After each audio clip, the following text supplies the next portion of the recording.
Hi guys, welcome to Birmingham Boiler Fix. Been asked to have a look at this Biasi.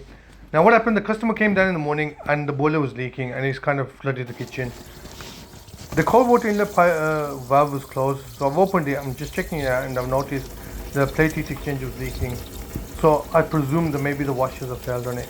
And that's something I was dreading because you gotta isolate the boiler, drain it down, and then one side of the plate heat exchanger is easy to open. The other side, the Allen key is a bit difficult because it's just right behind the pump. It's a bit more harder. But luckily, it was just the plate heat exchanger was a bit loose. So all I had to do is tighten it and test it out. And thankfully, that done the job. Now guys, if you've got a broken down boiler, domestic or commercial, in Birmingham or Solihull or the surrounding area, give us a call. We repair all your favorite boilers from Biasi, baxi, wocesterbosch, vaillant and many more. So don't suffer in cold, give us a call. Majority of the repairs are done on the same day. We also repair Gladial boilers, tank systems, white plants, water heaters. So don't worry, we're only a phone call away. So back to this one. Now I think I'm quite confident that I've sorted the leak out.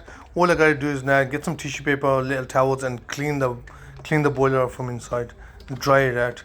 And then we're just gonna wait for about a good 5-10 minutes, see if there's no other leaks. And that's it, job done. Right guys, we got the tap open, it's all working fine. Right, thumbs up there, yeah, nice and warm now. The boiler is ignited, it's not leaking anymore.